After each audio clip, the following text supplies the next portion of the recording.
अॻूणे सदर आसिफ अली ज़रदारी सां मुलाक़ात बाद बलोचिस्तान जा आम सियासी अॻवान पीपुल्स पार्टी में शामिल। अॻूणो वफ़ाक़ी वज़ीर फतेह मोहम्मद हसनी, अॻूणो सूबाई वज़ीर गज़ीन मरी, ताहिर महमूद, नवाबज़ादा जमाल रैसाणी, मीर फरीद रैसाणी, मीर अब्दुल्ला राहिजा ऐं मीर अलाह बख्श रिंद बि पीपी में शामिल। आसिफ अली ज़रदारी चयो आहे त बलोचिस्तान ऐं पीपुल्स पार्टी जो सदाई तारीख़ी ॻंढापो रहियो आहे।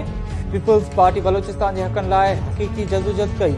बलोचिस्तान जी सियासत में पीपी मज़बूत धुरियुनि खे गॾु कयो। पीपी बलोचिस्तान जे आम माण्हुनि जे हक़नि लाइ जदोजहद ते सौदेबाज़ी न कंदी। तहरीक इंसाफ जे चेयरमैन इमरान खान दहशतगर्दी जे हमलनि ऐं धमकियुनि जी सख़्त लफ़्ज़नि में मज़म्मत कंदे चयो आहे त हुक्मरान दहशतगर्दी जे ख़ात्मे लाइ पॉलिसी जोड़ बदिरां हथ ठोकियूं, ऑडियोज़ ऐं वीडियोज़ तयार करे रहिया आहिनि। ट्वीट कंदे इमरान खान चयो त दहशतगर्दी जी लहर में तेज़ी ॾिसी रहिया आहियूं। असांजा सिक्योरिटी अहलकार दहशतगर्दनि जो मख़सूस हदफ़ आहिनि। फोर्सिस खे दहशतगर्दी ख़िलाफ़ पंहिंजा ख़ुसूसी टारगेट्स तय करणा पवंदा।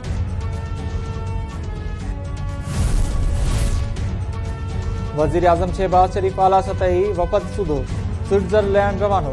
जिनीवा में थियल बोर्ड मुतासिरनि जी बहाली बाबति डोनर्स कॉन्फ्रेंस में शिरकत करे पाकिस्तान जो मौक़िफ़ पेश कंदो।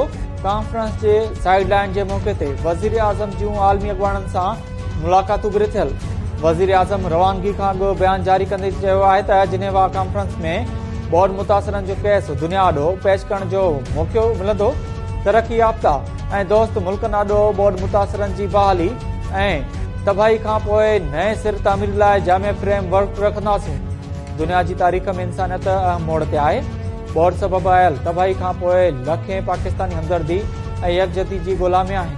हाणोका क़दम ईंदड़ नस्ल जे बहितर मुस्तक़बिल लाइ अहम आहिनि। बुनियादी ढांचे जी बहाली, ज़िंदगी ऐं मईशत जे नए सिर तामीर लाइ फंडिंग जो फ़र्क़ु पूरो करणु अहमियत रखे थो।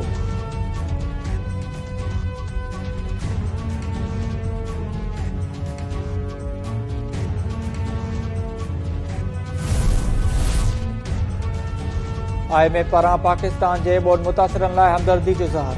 मुतासिरनि जी बहाली लाइ मदद जारी रखण जो अज़म। आलमी मालियाती इदारे जे तर्जुमान चयो आहे त जिनेवा कॉन्फ्रेंस ते वज़ीर आज़म शहबाज शरीफ़ ऐं IMF जी MD विच में तामीरी ॻाल्हियूं थियूं आहिनि। जिनेवा कॉन्फ्रेंस जे मौक़े ते IMF अख़्तियारनि ऐं नाणे वारे वज़ीर इसहाक़ डार विच में बि साइड लाइन ते मुलाक़ात जो इम्कान आहे। मुलाक़ात दौरान निमाया मसइलनि खे अॻिते वधाइण ते ॻाल्हियूं थींदियूं।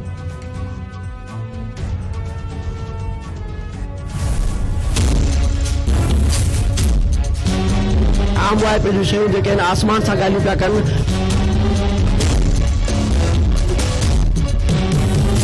माण्हू जेके आहिनि ग़रीब माण्हू अचे शहर में रुगो रेट ऊचा करे हलो था वञनि।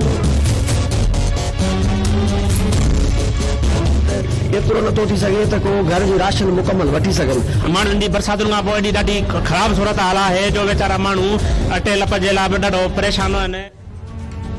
हुकूमती दावाउनि बावजूद सिंध में अटे जो बहरान संगीन थी वियो। कराची समेत सूबे जे अक्सर शहरनि में अटो 150 खां 160 रुपया फ़ी किलो विकामजण लॻो। ग़रीब माण्हू ॿिनि वेलनि जी मानी लाइ परेशान। हुकूमत ऐं ज़िले इंतिज़ामिया ख़ामोश तमाशे बणियल। दुकानदारनि ऐं अटे जे चकी मालिकनि पंहिंजा मनपसंद अघ मुक़रर करे छॾिया। ॾियारी ते कमु कंदड़ पोरत बुकूं काटण ते मजबूर। सस्ते अटे जे स्टॉलनि ते माण्हुनि जी रश लॻल। हैदराबाद, दातू, सांगड़, आला, सीता रोड, कोट गुलाम अहमद ऐं ॿियनि शहरनि में अटो महांगे अघ ते विकिरो करण ख़िलाफ़ एहतिजाज। फौरी तौर सस्तो अटो फराहम करण जी घुर।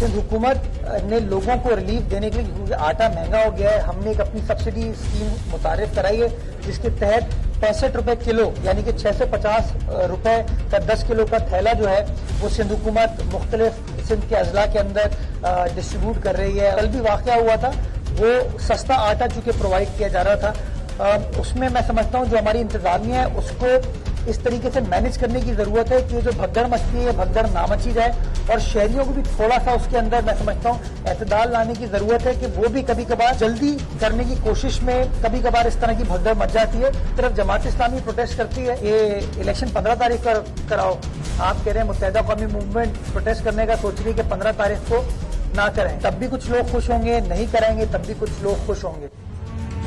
सिंध हुकूमत जे तर्जुमान मुर्तज़ा वाहब सूबे में अटो महांगो हुअण जो इतराफ़ कंदे चयो आहे त मार्केट में अटो 120 खां 125 रुपया फी किलो विकामजी रहियो आहे, पर हुकूमत पारां लॻायल सस्ते स्टॉलनि ते 65 रुपया फी किलो अटो मिली रहियो आहे।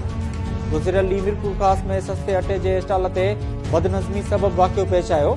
इंतिज़ामिया अहिड़े क़िस्म जी विर्छ करे जो बदनज़मी पैदा न थिए, आवाम बि सस्तो अटो वठण लाइ तकड़ न करे।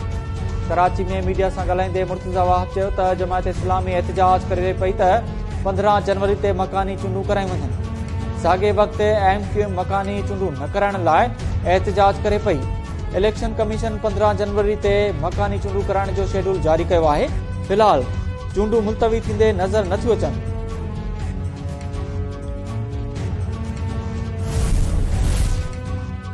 PTI अॻुवाण फौज चौधरी इल्ज़ाम हयो आहे त काफ़ लीग अॻुवाण मोनिस इलाही ऐं संदसि ख़ानदान ते दबाव वधाइण लाइ खेनि हिरासा कयो पियो वञे। PTI अहिड़े अमल जी सख़्त मज़म्मत करे थी। ट्विटर ते जारी कयल बयान में फौज चौधरी चयो त मौजूदा हुकूमत खे बरक़रार रखण लाइ ताक़त जे इस्तेमाल खां सवाइ हुननि वटि को ॿियो दॻ न आहे। सियासी मुखालफ़नि ख़िलाफ़ ताक़त जो इस्तेमाल कयो पियो वञे। ज़ुल्म घणो देर नथो हली सघे।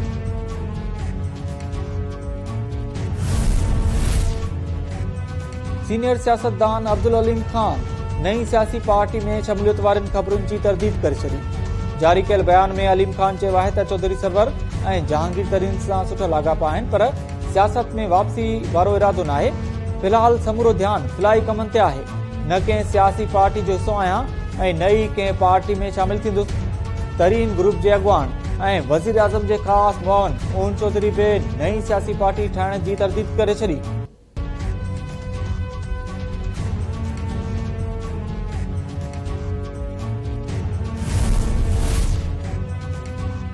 सिंध एक्शन कमेटी जे सर ते मुख़्तलिफ़ शहरनि में 24 कलाकनि लाइ बुख हड़ताली कैंप्स कनि। कराची में SUP अॻुवाण सैयद ज़ैन शाह जी अॻुवाणी में प्रेस क्लब आॾो लॻल कैंप ते अॻुवाण वेठल अयाज़ लतीफ़ अली जी अॻुवाणी में हैदराबाद ऐं सखर में रियाज़ चांडी जी अॻुवाणी में बुख हड़ताली कैंप क़ाइमु कई वई। मीरपुर ख़ासि लाड़काणो ऐं नवाबशाह में बि नवां सूबा ठाहिण ऐं सिंध जा मदनी वसीला वफ़ाक़ हवाले करण ख़िलाफ़ सिंध एक्शन कमेटी जे सॾ ते लॻल बुख हड़ताली कैंप ते अॻुवाण वेठल सैयद ज़ैन शाह ऐं अयाज़ लतीफ़ अली जो चयो आहे त सिंध ख़िलाफ़ का बि साज़िश कामयाब थियण न ॾींदासीं। अरिड़हीं तरमीम ऐं सूबाई ख़ुदमुख़्तियारी जी दावेदार पार्टी सिंध जा वसीला वफ़ाक़ खे ॾेई सूबाई ख़ुदमुख़्तियारी ख़तमु करे छॾी आहे।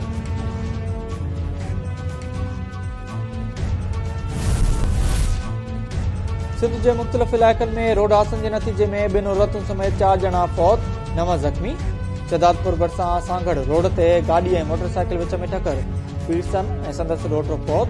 हादसे में 60 वरियनि जो उस्मान लगारी ऐं संदसि नौजवान ॾोहिटो बाबर लगारी मौक़े ते फौत थी विया। आला भरिसां भाणोट रोड ते ट्रैक्टर ट्राली ऐं मोटरसाइकिल विच में टकर, मोटरसाइकिल सवार 2 औरतूं फौत ऐं 1 ॼणो ज़ख़्मी। मंज़ूराबाद भरिसां इंडस हाईवे ते 2 कारुनि में आमो साम्हूं टकर, 2 औरतुनि समेत 7 ॼणा ज़ख़्मी अस्पताल मुंतक़िल।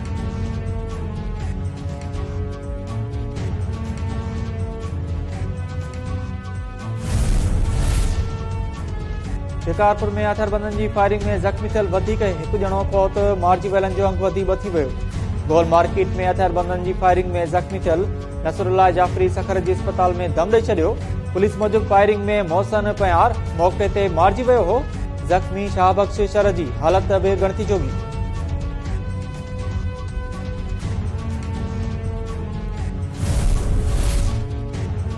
शहदादकोट जे इलाहाबाद पाड़े में 1 ॼणो छुरा हणी बेदर्दी सां क़तल, कपड़नि खां जो हालत में लाश हथ। मक़तूल जी सुञाणप गुलाम अब्बास मस्तोई तौरु कई वई। पुलिस मूजिबि अब्बास मस्तोई जो लाश 2 ॾींहं पुराणो आहे। खेसि छुरा हणी क़तल कयो वियो। मेहड़ में टायरनि जे दुकान मां अधड़ोट शख़्स जो फाहो खाधल लाश मिलियो। अनवर चांडियो जो लाश अस्पताल मुंतक़िल। वारसनि मूजिबि अनवर चांडियो घरू तकरार तां आपघात कयो आहे।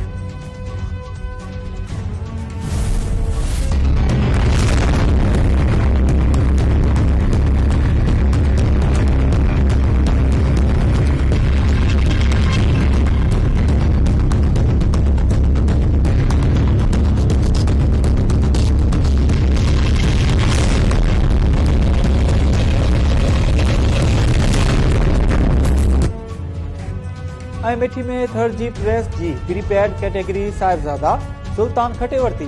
साहिबजादा सुल्तान 170 किलोमीटरनि जो ट्रैक 1 कलाक 8 मिंटनि ऐं 35 सेकंडनि में तय करे रेस खटे वरती। शिराज कुरैशी 2 पोज़ीशन ऐं सुल्तान बहादुर अज़ीज़ 3 पोज़ीशन हासिल करे वरती।